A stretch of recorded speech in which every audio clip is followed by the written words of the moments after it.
যে একটা মানুষ তার একটা কর্মক্ষেত্র, তার কাজ, সেটা তার একটা চারিত্রিক পাঠ, সেটা ছাড়াও সে মানুষ।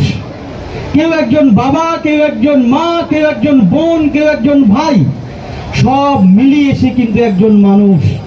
ঠিক নারী পুরুষের কথা বিপ্লব দা যেটা বললো, আমরা শুধুমাত্র একজন নারীকে তার ওই লিঙ্গ বা সেক্সুয়ালিটির জায়গা থেকে শুধু বিচার করি, সেই বিচারের জায়গা থেকেই তারা একটা পণ্য হয়ে যায়।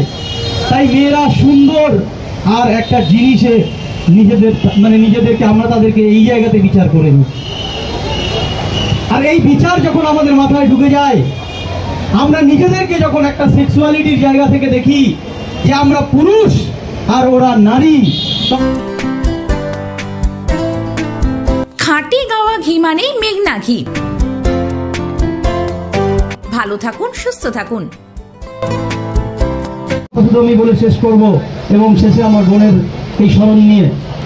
আপনারা দেখেছেন যাদবপুরে একটা ইনসিডেন্ট হয়েছে, ছাত্ররা লাফালাফি করেছে গাড়ির উপরে, শিক্ষামন্ত্রী গাড়ি চাপা দিয়েছে।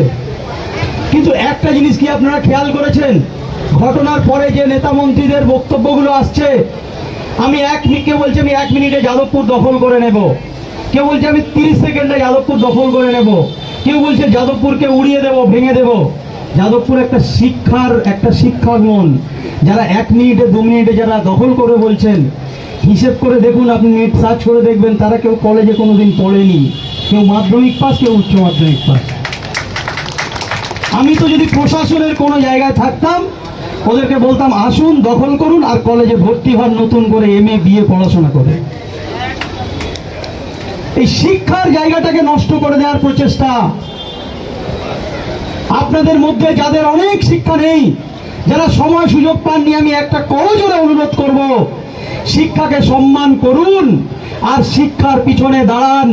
এই শিক্ষাটা, শিক্ষিত শয়তানও তৈরি হয়, এটা নিয়ে দ্বিমত নেই, কিন্তু এই শিক্ষা যে জিনিসটা, এটা কিন্তু চেতনার উন্মোচন করে, মানুষের ওই মনুষ্যত্বটাকে সুন্দর করে তৈরি করে। আমরা শিক্ষার সঙ্গে থাকব, শিক্ষিত বাজে মানুষের সঙ্গে নয়। শিক্ষার সঙ্গে থাকার জন্য আমাদের রাস্তায় থাকতে হবে। আর শেষ কথা আমি বলে শেষ করব, আমাদের বোনটা শুধু একজন ডাক্তার ছিল না, সে তার শিক্ষাঙ্গনে শিক্ষা নিতে এসে, মানুষকে সেবা করতে এসে রেপ এবং মার্ডারের মতো জঘন্য ঘটনার মধ্যে দিয়ে জীবন তার চলে গেছে। তাই আমাদেরকে ওই যুদ্ধটা একদিকে চলে গেছে, শিক্ষা বাঁচানোর লড়াইয়ে আমাদেরকে একত্রিত হতে হবে, একসঙ্গে থাকতে হবে। সেই শিক্ষা বাঁচিয়ে আমরা মনুষ্যত্ব বাঁচাবো। এই দৃঢ়তা রেখে আমরা ভুলবো না, রাজপথ ছাড়বো না। যেভাবে আমাদের সিনিয়র স্যারেরা এবং ডাক্তারবাবুরা এবং আপনারা সাধারণ মানুষ পথ দেখাবেন, সেভাবে আমরা আন্দোলন করবো। এগুলো থেকে বেরিয়ে একজন হিউম্যানিটি, একজন মানুষ হতে হয়, একটা কমপ্লিট মানুষ হতে হয়, মনুষ্যত্বের জায়গা থেকে আমাদেরকে বিচার করতে হয়। তখন আমাদের বুঝতে হবে যে আমাদের প্রত্যেকটা সমাজের যে এই বিভেদগুলো আছে, এই বিভেদগুলো ইচ্ছা করে শাসক থেকে যারা শাসন করতে চায়, তারা ডিভিশন করে করে একটা জায়গাতে এনে আমাদের ফাইটের জায়গা তৈরি করে দিয়েছে। এই ফাইটগুলোকে আমাদেরকে একত্রিত করে হিউম্যানিটির জায়গাটা তৈরি করতে হবে। একজন মানুষ হিসেবে আমাদেরকে ভাবতে হবে। একজন বোন আমাদের চোখের সামনে থেকে একদম দুর্নীতি, একদম পরিষ্কার আমি বলছি, এটাতে কোনো দ্বিমত নেই, দুর্নীতির খপ্পরে পড়ে তাকে রেপ এবং মার্ডার হতে হয়েছিল। এই আরজি করের বুকে, তার নিজের কর্মক্ষেত্রের বুকে তাকে রেপ এবং মার্ডার হতে হয়েছিল।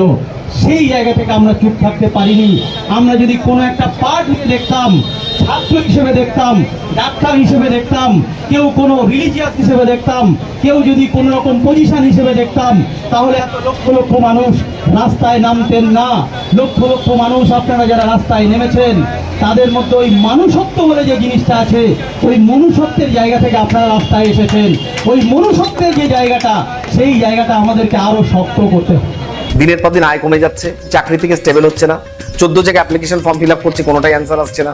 আর একটা আছে সংসারে অশান্তি। চারিদিকে সমস্যা, দুর্যোগ, ক্ষতি আর বাধা।